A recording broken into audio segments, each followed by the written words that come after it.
El tema que analizaremos el día de hoy es el cemento, la base para fabricar el concreto o hormigón, como también es llamado este material.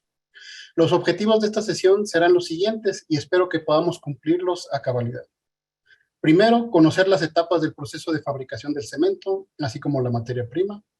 Segundo, comprender los conceptos básicos y características del cemento. Y tercero, descubrir los diferentes tipos de cementos y sus aplicaciones. Y para lograr esto tenemos lo que es el siguiente temario. Tenemos lo que es punto 1, la introducción, punto 2, fabricación del cemento, punto 3, clasificación de los cementos, punto 4, productos producidos en Holcim y sus aplicaciones. Empecemos de manera general. ¿Cómo podríamos definir, pues, la palabra cemento? La palabra la adoptamos del francés ciment, que etimológicamente proviene del latín caementum y significa o significaba piedra para edificar. Como dato también comparte origen con la palabra cimiento. En México es común usar la palabra cemento como un sinónimo de adhesivo o pegamento, como por ejemplo el cemento para PVC, que es usado para pegar tuberías. Pero ya pasándolo a la industria de la construcción, la definición de cemento la podemos encontrar referenciada en la norma 040 ECOL de protección ambiental, en la que nos define que tenemos, en esta definición tenemos que el cemento que comúnmente conocemos es en realidad un cemento hidráulico. Pero ¿a qué me refiero con hidráulico? O sea, es decir, que funciona con el agua. En esta definición tenemos que es un material inorgánico finamente pulverizado o molido, que al agregarle agua solo a este material o en conjunto con otros materiales similares, tiene la capacidad de fraguar y endurecer, inclusive bajo el agua, y que una vez endurecido es capaz de conservar su resistencia y estabilidad. En nuestro país clasificamos este material de acuerdo a la norma mexicana C414. Para fines prácticos tenemos una definición más simple y es que el cemento es una de las materias primas para el concreto. Entonces, sabemos lo que es el cemento. Es una materia prima para el concreto, pero esta definición tenemos que el cemento pues, es un polvo finamente pulverizado y es una materia prima de concreto. Pero es muy diferente hay que saber diferenciar entre estas palabras, cemento, concreto y mortero. Ya tenemos la definición de cemento, pero la del mortero, pues esta palabra pues tiene muchos homófonos, es decir, muchos significados que se ha usado como una palabra para definir un arma, hasta pues un molcajete, pero en la industria de la construcción se le llama solo a la pasta resultante de mezclar agua o algún árido pino con el cemento. También muchas veces los historiadores llaman morteros a las antiguas pastas hidráulicas que se realizaban con algún aglomerante precursor al cemento hidráulico, pero pues eso ya es otro tema. Entonces, sabemos que el cemento es una materia prima del concreto, pero ¿qué es el concreto? El concreto, de manera general, podemos decir que es una roca artificial formada por cemento, arena, agua, grava y aditivos químicos. ¿Y en qué proporción está constituida o en qué proporción están estos materiales dentro del concreto? Pues los agregados constituyen del 60 al 75% del volumen en el concreto, el agua del 15 al 20% y el cemento solo del 7 al 15%. Pero aunque el cemento representa ese porcentaje de volumen, es el material con mayor costo, ya que presenta cerca del 60% en el precio final del concreto. Esta gráfica que vemos aquí de los precios bien puede trasladarse a las propiedades del concreto. Es decir, el cemento es el que mayor influencia tendrá sobre las propiedades finales del concreto. De ahí, pues, la importancia del cemento, ¿verdad? De manera general, pongamos un contexto histórico del cemento. Sabemos ya que desde épocas ancestrales se han realizado mezclas a base de cal y minerales puzolánicos, de diferentes propiedades, pero pues ligadas a las zonas geográficas correspondientes. En los años de 1800 a 1900, cuando se realizaron los arquetipos del cemento hidráulico moderno, tenemos que James Packer patentó el cemento romano Packer y Joseph Asdin patentó el cemento Portland. que es nombrado así por el color que tenía este cemento y que era similar a la isla de Portland, que está en Reino Unido. Pues aquí también cabe aclarar que algunos historiadores dicen que es por la forma de las rocas, que como denominaron ahí el Portland.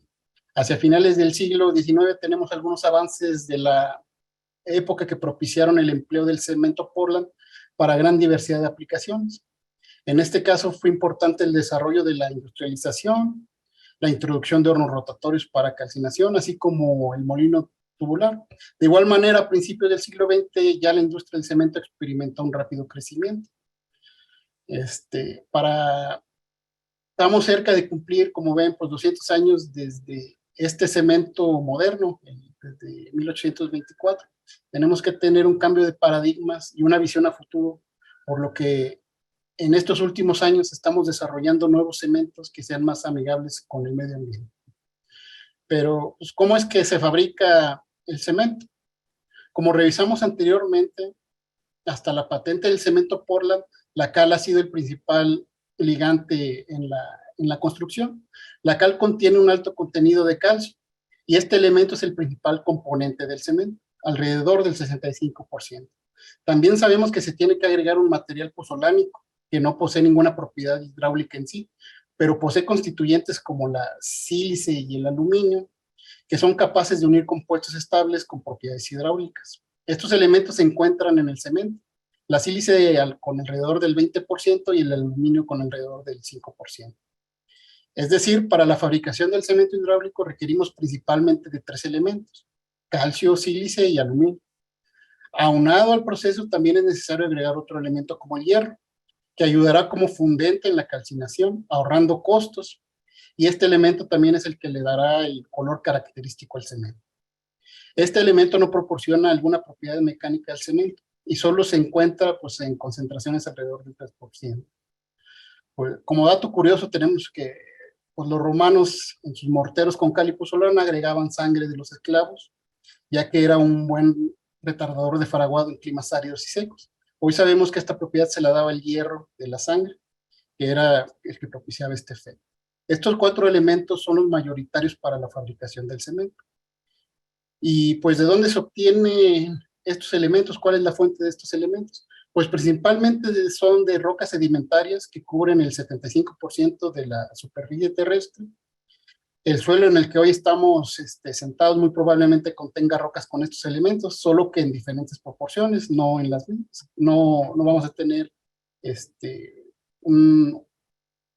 va a variar la cantidad o los porcentajes de contenido de estos elementos en las rocas que tengamos.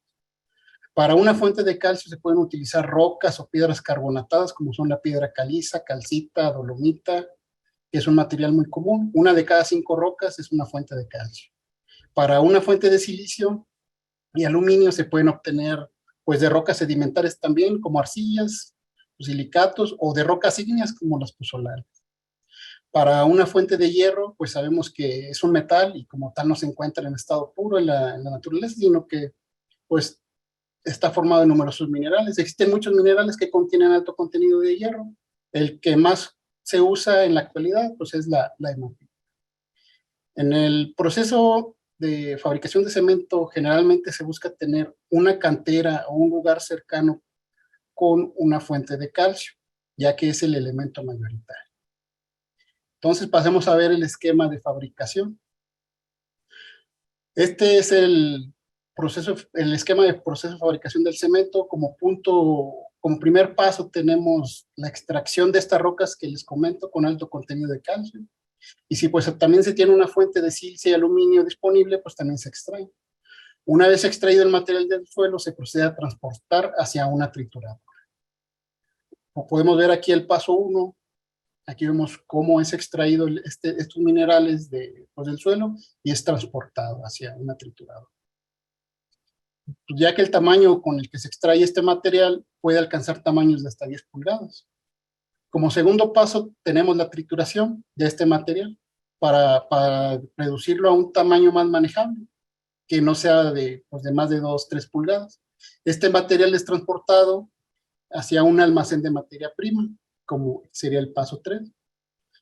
Y como tercer paso, pues tenemos la homogenización, que como su nombre lo indica, funciona como un homogenizador del material triturado. Es decir, si trituramos una fuente de calcio con una de sílice y aluminio, este paso nos sirve para distribuir de manera uniforme las rocas, de tal manera que no queden concentraciones de una sola fuente de un elemento químico, o que haya segregaciones de materiales. También distribuye de manera uniforme el tamaño de las rocas. Aquí podemos ver una animación también de cómo es transportado el material hacia el patio de homogenización o almacén de homogenización. Como paso 4 tenemos los correctivos, que también, como su nombre lo indica, sirve para corregir o añadir alguna fuente de un elemento del que no tengamos en la prehomogenización. Es decir, si solo usamos una fuente de calcio en la prehomogenización, entonces en los correctivos tenemos que añadirle nuestra fuente de sílice y aluminio. O si no tenemos fuente de hierro en la extracción también, pues aquí es donde se lo podemos añadir. Este elemento, aquí es donde añadimos los materiales mayoritarios que nos faltan de la prehomogenización. Así aseguramos que los elementos necesarios para la fabricación del cemento los tenemos de manera adecuada. Como paso 5 tenemos la molienda de crudo, es decir, el crudo es denominado el material molido proveniente de la prehomogenización. En este paso tenemos una reducción de partícula importante, ya que pasamos de las 3 pulgadas a un polvo fino, mediante un molino de gran tamaño, capaz de pulverizar grandes cantidades de material. Dependiendo de la planta, pues es capaz de procesar desde 100 hasta 300 toneladas por hora. Este material llamado crudo sale del molino y es transportado hacia un silo de almacenamiento y homogenización, que es el paso 6.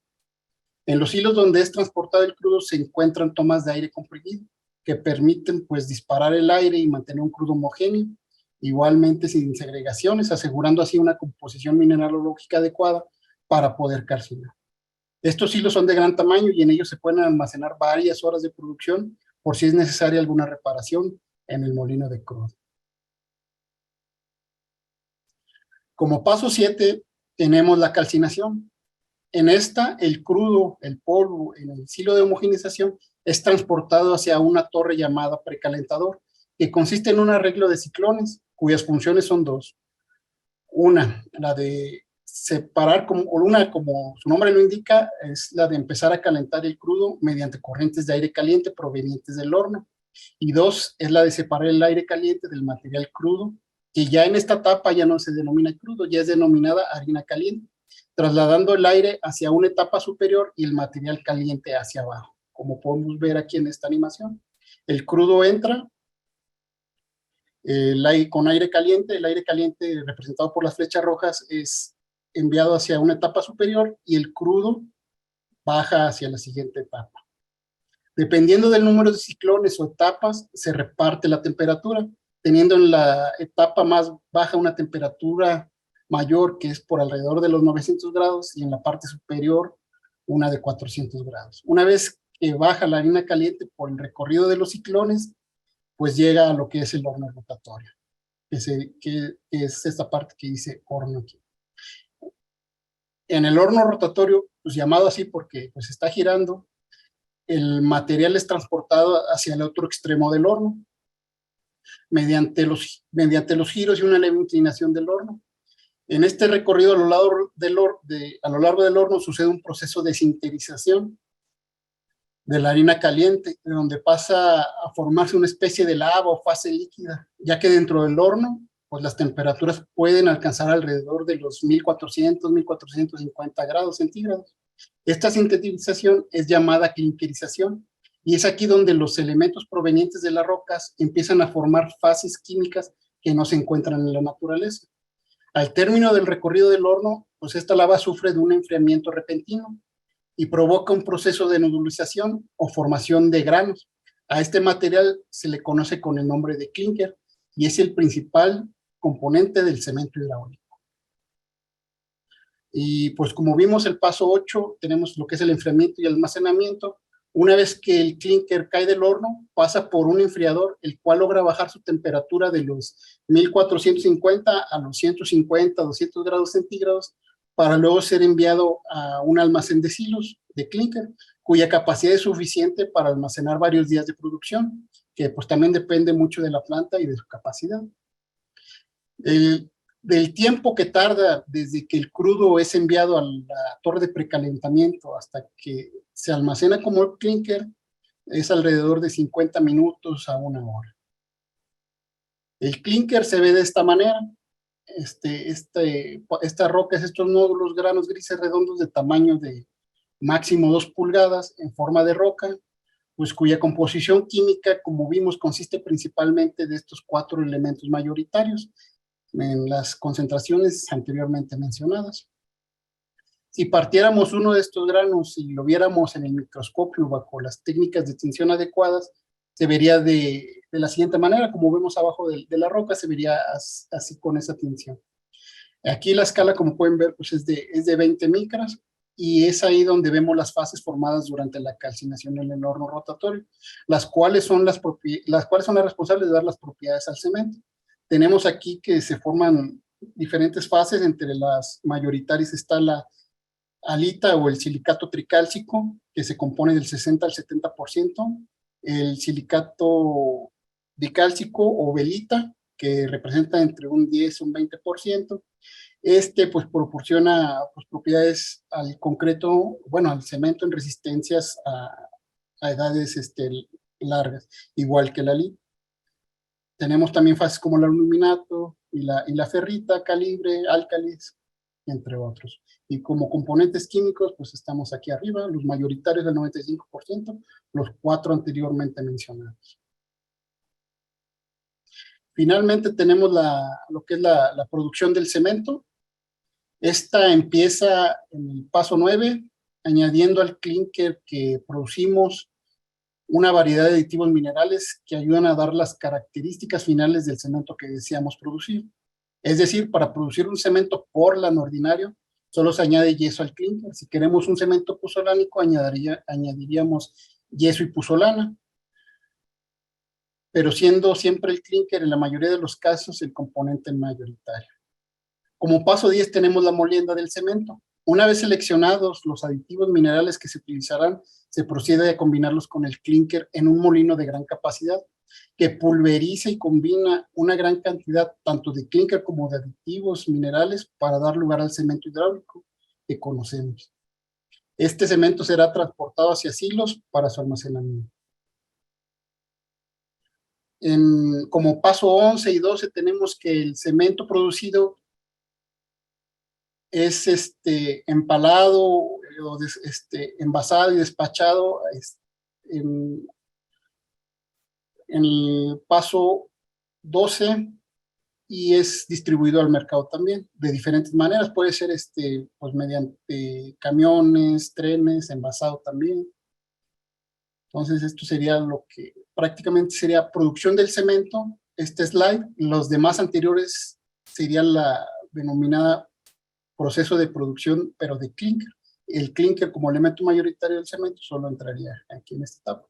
Lo digo porque en Holcim tenemos 7 plantas de cementos con producción de clinker, con una capacidad instalada de 13.3 millones de toneladas para producción de cemento, y una planta solo de molienda. Es decir, que solo no cuenta con el horno, solo es una estación de molienda al que le llegan clinker de nuestras otras diferentes plantas de la zona. Y pues ahora, ¿cómo se clasifica este cemento? ¿Cómo lo clasificamos? Pues se puede clasificar de manera prescriptiva, es decir, que pues de acuerdo a su composición tenga requisitos químicos o físicos, o que la pueda limitar algún componente. También se puede clasificar de acuerdo a su desempeño, es decir, en función de su aplicación, sin tener en cuenta algún requisito en su composición química o física. En México, normativamente se clasifican los cementos de manera prescriptiva, y es algo que pues ahorita se está viendo que se tiene que cambiar si queremos ser más amigables con el medio ambiente, pues ya que para los nuevos cementos se tienen que encontrar alternativas a los componentes principales del cemento, y muchas veces esta norma nos restringe esa parte. En el mundo, el sistema de clasificación del cemento está basado en la norma ASTM y en la norma europea, cuya clasificación es una combinación tanto de prescriptivas como de desempeño. Aquí tenemos la clasificación de cementos en México, que como podemos ver, se pueden clasificar dentro de 6 tipos: el Portland ordinario, el Portland pozolánico, Portland de escoria granulada de alto horno, Portland compuesto, el cemento Portland con humo de sílice y el cemento con escoria granulada de alto horno. En, en esta slide vemos cómo la norma prescribe los componentes para clasificar los elementos. Tenemos, por ejemplo, que para un CPO no se puede añadir ningún componente mineral y en su mayoría tiene que ser clinker, a diferencia de un CPC que permite una serie de componentes minerales, que también pues te los limita, como ven, es dentro de un rango establecido. Son clasificados también de acuerdo a,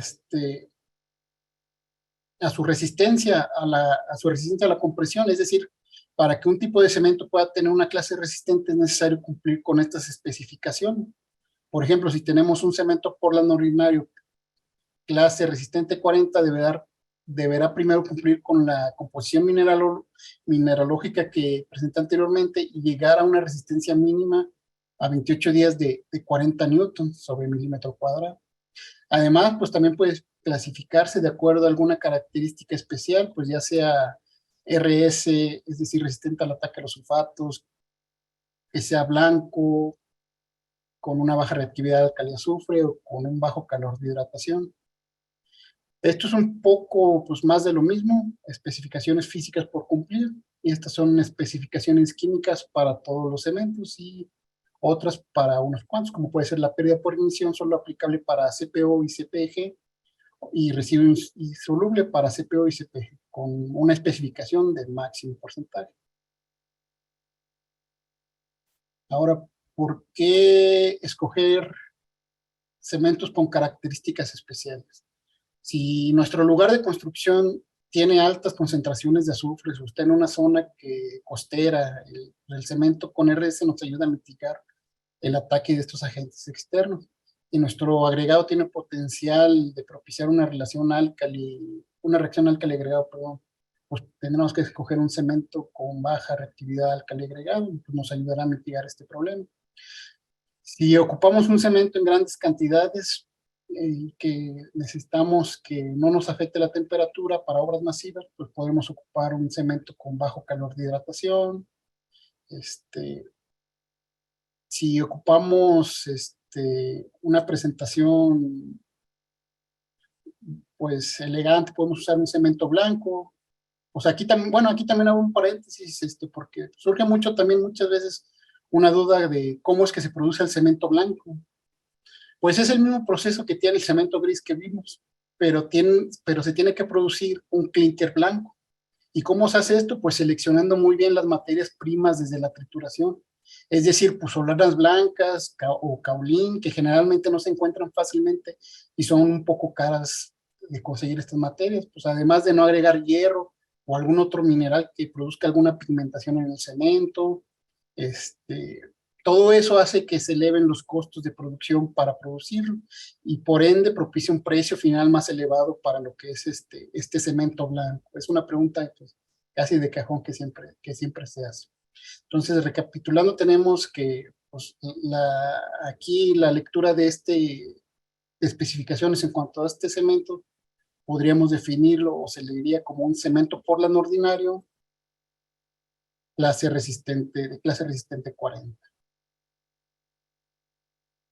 Y pues no tiene resistencias normativas a 3 días y tiene que cumplir a 28 días, pues 40 newtons sobre milímetro cuadrado. Tenemos bueno, este también sería pues una lectura, ¿cómo leeríamos este cemento? Pues es un cemento Portland con escoria granulada de alto horno, clase resistente 30, que es resistente a los sulfatos y de baja reactividad álcali agregada. No tenemos valor normativo. Si tuviéramos un valor normativo, a 3 días incluiría otra R, y a 28 días tenemos que cumplir con 30. Como último punto, tenemos los cementos producidos en Holcim, México, y sus aplicaciones.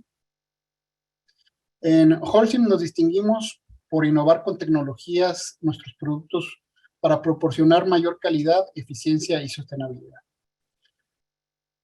Propiciamos la más amplia gama de cementos de calidad, como son cementos Holcim Mapasco, CPC30 para todo tipo de obra. Pues este sería el cemento clásico que nosotros encontramos en las tiendas de materiales. Pues es decir, es el cemento más típico y el que todos conocemos. Tenemos también el Holcim blanco para obras arquitectónicas y elementos con fines ornamentales. El cemento de albañilería Holcim Maestro para trabajos como repellado o pegado de blocks.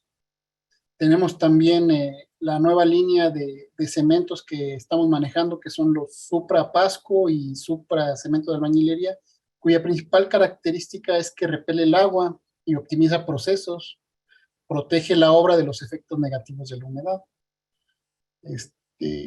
Además de que son cementos pues, ecoamigables y contribuyen a tener pues, construcciones sustentables.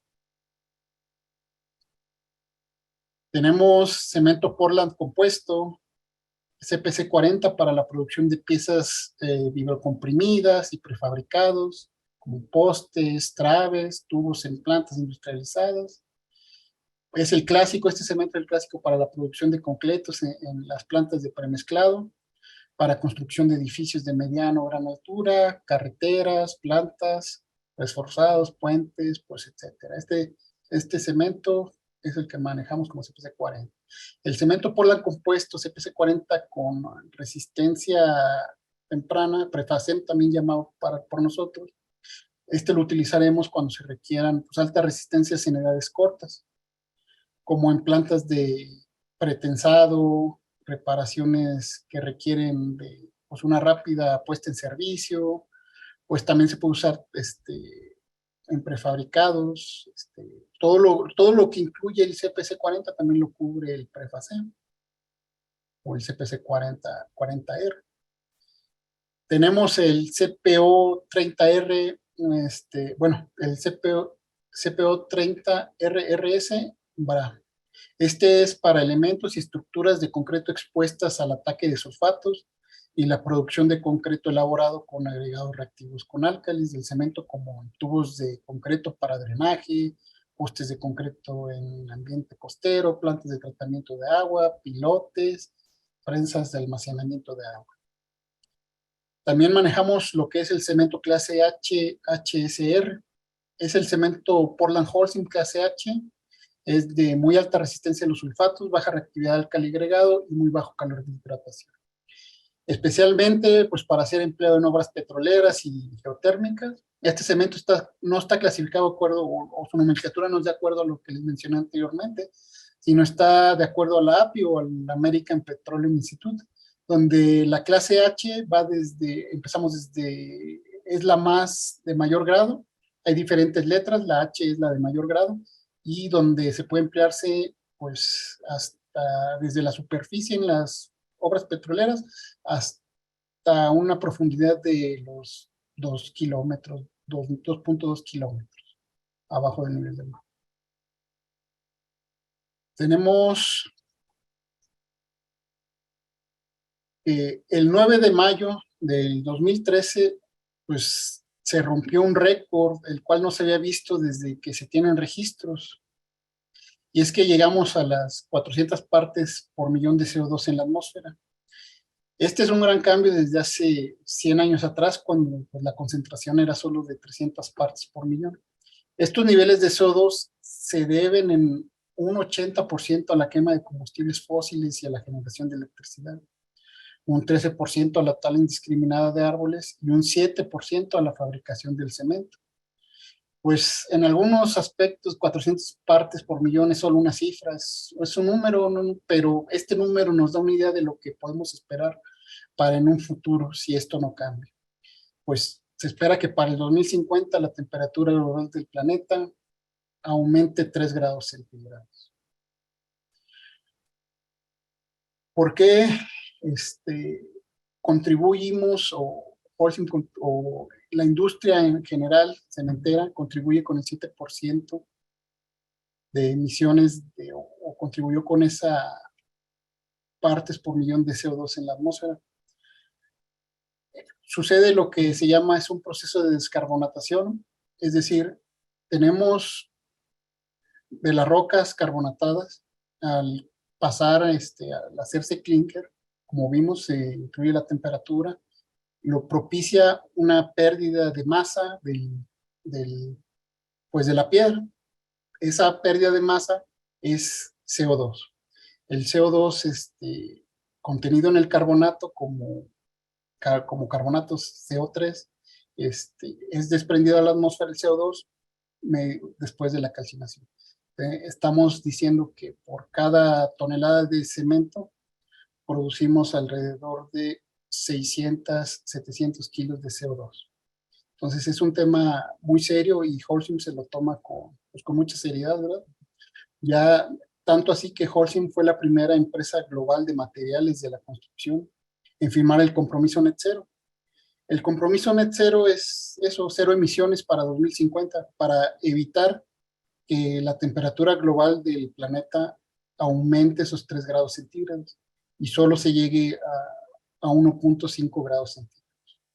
Entonces, como les comentaba, Holcim fue la primera empresa global de materiales de la construcción en firmar este compromiso y para un futuro de 1.5 grados centígrados y no de 3. Este compromiso es de cero emisiones de CO2 con objetivos intermedios para 2030, validados por la Science Based Targets o SBTI. Nuestra hoja de ruta hacia el 2030 incluye en comprometerse con un objetivo de emisiones de solo 475 kilos de CO2 por tonelada de cemento. También incluye que se habrán reducido pues, las intensidades de CO2 en un 40% desde 1990 y para 2030 tendremos nuestra primera planta net cero. Químicamente no podemos dejar de hacer emisiones de CO2 por la propia química del cemento, del clinker, pero sí podemos recuperar, es decir, el CO2 que emitimos, podemos atraparlo, recuperarlo y así hacer la compensación de esas emisiones. Entonces, para 2030 debemos de tener nuestra primer planta cuyas emisiones haga la atmósfera también sean recapturadas, sean recarbonatadas o sean compensadas de alguna manera. Ese es el compromiso para 2030 que tenemos en Holcim, México. Para el 2050 tenemos que reducir el alcance 1 de emisiones de CO2 a 0. O sea, ya 0 para 2050. Y que seamos carbones neutrales en las emisiones de alcance 2. También Holcim propone una reducción del 50% para 2050 de las emisiones de alcance 3. Los alcances pues, son lo que estarían emitiendo. Los alcances 1 son las directas, las emisiones de alcance 3 son las menos directas para nosotros. Entonces ya también incluye una reducción del 50% de estas emisiones.